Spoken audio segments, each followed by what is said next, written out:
We're not jerks, we don't curse. Salutations, Grime Nation! It is I, your most magnanimous host, Grime, with another Grime's Great Raw Review.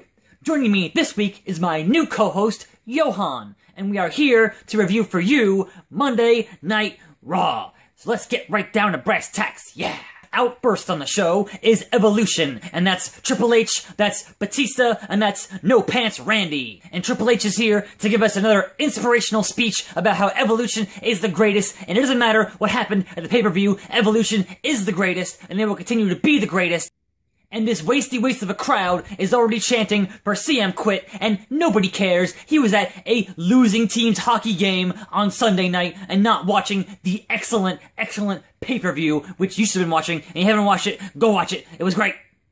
And there is some dissension among Evolution because Batista wants his title match. He wants everything that he was promised when he came back, and Triple H is like, now hold on a minute, player, we can't have that until we beat the Shield. But Batista, and I should note, these wasty waste fans calling him Blue-tista are so incredibly disrespectful.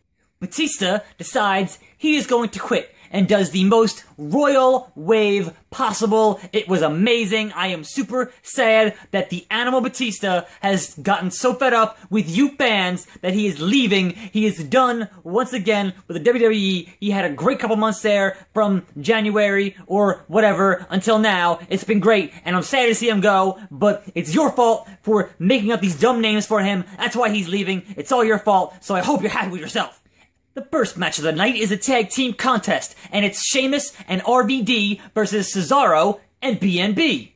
I hope you're all taking note of Cesaro's awesome walk on his way to the ring. It is fantastic, and I love it. Now, I don't understand the point of teaming up Sheamus and RVD. These two men have nothing in common outside of the fact that the fans cheer for them, and obviously Sheamus is awesome and RVD is washed up. So this is tainting Sheamus, in my opinion. A complete wasty waste ending where Sheamus and RVD are the victors against the superior team of Cesaro and BNB.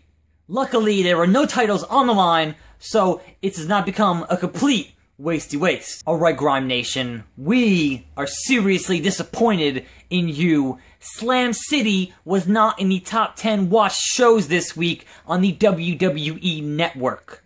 It was number 9, it was number 2, and now it just completely fell off the chart. You are dropping the ball, Grime Nation. We are very disappointed. Go watch Slam City. And then comes Damien Sandow out for some cheap sports heat. Now, I like Damien Sandow, but he has just been saddled with the most ridiculous nonsense, and it is the easiest thing to do to come out and make fun of the local sports team. Heels have been doing it for years. Why are you saddling it with Damien Sandow, who is capable of so much more than just the cheap sports heat? But thankfully, coming out to save the segment, it is the Big Show. Everyone loves to see the Big Show. He's got such an amazing presence and a long and storied career, and I'm glad he's back to be awesome and to punch people in the face, and that was great. Yeah! Next up, we have a rematch of a match that didn't actually happen at the pay-per-view of Kofi Kingston and Bo Dallas. And Bo Dallas is inspirational! Grime Nation, support Bo Dallas and be Believers. Unlike this wasty waste of a crowd who is chanting Bo Ring. You are not clever, you are not funny, and you should be ashamed of yourselves. Bo Dallas is an American hero. Then one of the principal owners of the WWE, Stephanie McMahon, makes her way to the ring, and she is just dropping truth bombs left and right about that wasty waste Daniel Bryan and sweet sassy Molassie. She has a plan that if Daniel Bryan is well enough to compete at Money in the Bank, then he will have to be in a stretcher match against Kane. But if he is not healthy enough to compete in Money in the Bank, then they will suspend the title above the ring, and the competitors will have to compete for the WWE World Heavyweight Championship. But wait, what's this? Be still my beating heart? It is the music and the entrance of the amazing John Cena. Yeah! So we go back and forth, and Cena and Steph are trading insults, and it's like having your parents fight. I don't understand it or agree with it. And I don't understand why John Cena, of all people, not him, John Cena, of all people, is advocating for that wasty-waste Daniel Bryan. Sweet sassy molasses, Cena. You should know that Daniel Bryan is not going to be well enough to compete at Money in the Bank. Therefore, you will be in the Money in the Bank ladder match and once again win the Money in the Bank ladder match and therefore return to the status quo of John Cena as WWE Champion. Once again on this show, we have some foul language. Now, Stephanie, you are the mother of 3 small children. You should know better. But that's okay, because now we have a match between Cena and the Demon Kane. I don't understand why Cena is acting all scared here. Has Kane ever beaten John Cena? Ever? I don't think so. And here we go. Kane gets disqualified, and guess what? Your winner, as always, John Cena. So once again, John Cena, being the Superman that he is, takes those 500-pound, 5,000-pound steel steps and tosses them like they're nothing into Kane. And then Kane turns all Alicia Fox and is completely unprofessional, throwing stuff around and knocking the announce table. That's just sad Kane. What happened to the corporate Kane that we all knew and loved? Next up, the most hilarious match of the night. Here comes the Matadors, and then here comes 3MB, and they're gonna have a match. And Hornswoggle, who had his head shaved, or partially shaved at the pay-per-view, which is super upsetting. He should have won that match. That is a complete waste. Anyway, Hornswoggle comes out in a beautiful afro, but Los Matadors win this match, which is waste, and then they snatch the wig off of Hornswoggle, and he didn't finish shaving his head. Like, if you're gonna lose a hair match, you should finish shaving your head. That makes the most sense.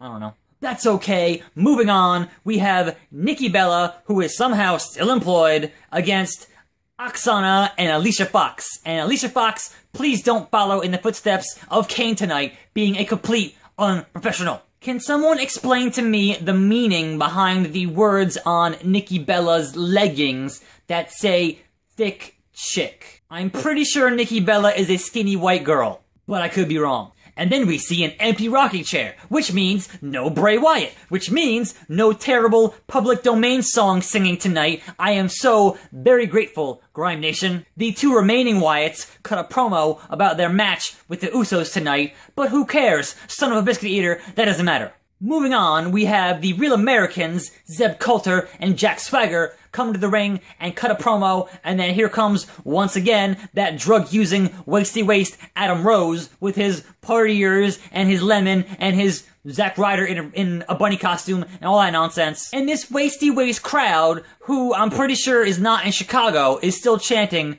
for CM Quit. Face it, he's gone. He's not coming back. He quit.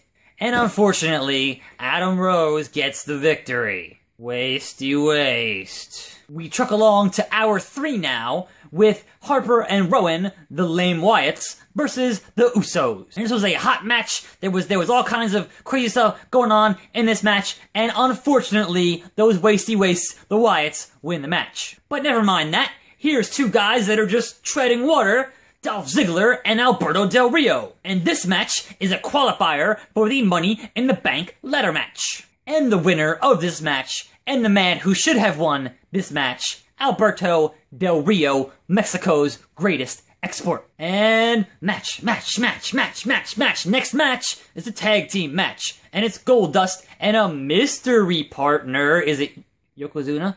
And a mystery partner versus Rybacksel. And it turns out that mystery partner was the banana Sin Cara. I guess he was trying to match Goldust, but let's face it, he just looked terrible. Now supposedly, Sin Cara was handpicked to be Goldust's partner by Cody Rhodes. Was Cody Rhodes just trying to make himself look better? Was there nobody else available? Couldn't you have called, like, JTG or Justin Gabriel or anybody else besides Sin Cara? What were you thinking, Cody Rhodes? Anyway, predictably, your boys, my boys, the big guy, Ryback, and Curtis Axel won the match, because they're awesome. Here comes racist Rusev for some kind of a Russian medal ceremony or something, and he comes out, and there's Lana, and holy tuna fish, and he comes out for a podium, and this whole segment, you keep thinking something's going to happen. You keep thinking there's going to be a run-in, you keep thinking there's going to be interference, someone on the microphone, something. Nothing happens. This entire segment was pointless filler. However, it did answer the question last week from fans who were at Raw and noticed there was some confetti on the ground. And they were like, who's getting confetti? Obviously they were testing it, so it's like, who's getting confetti tonight? And then nobody got it. It was a confetti mystery. This week, we got the confetti, so we've solved that mystery. You know, I thought that John Cena had knocked Bray Wyatt out of action for hopefully a long time, but unfortunately it seems that Bray Wyatt is going to be on SmackDown. So here we go, it's the main event, it's Randy Orton, it's Roman Reigns, it's 11 p.m., and they're in the ring cutting a promo. So I know, as a wrestling fan, a match is not going to happen when you're starting your thing with a promo at 11 p.m. The show's gonna end very shortly. Stop trying to swerve us. So here comes the game. Triple H, the cerebral assassin, and No Pants Randy. They're acting like there's gonna be a match, but then Triple H has his sledgehammer because he's a genius, and he's walking to the ring, and then the Shield, they go and get a chair, and they're ready to fight. And then there's Plan B, Grime Nation. You should not have doubted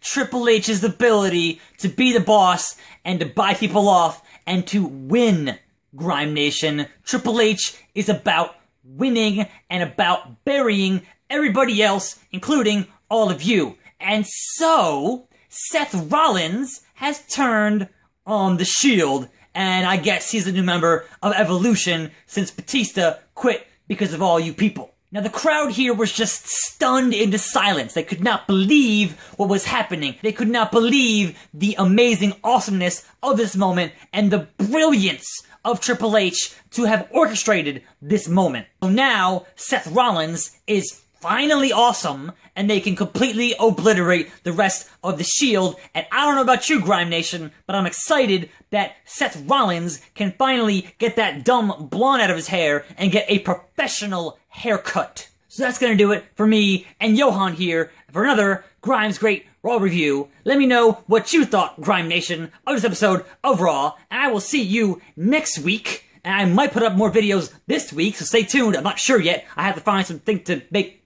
videos about. But anyway, sweet sassy molassie, son of a biscuit eater, holy tuna fish, it has been nailed. And don't forget to subscribe, like, share, tweet, tout, retweet, Reddit, Facebook, Foursquare, Instagram, Telegram, Sonogram, and Carrier Pigeon, the undisputed action figure champion of the known universe. It has been nailed.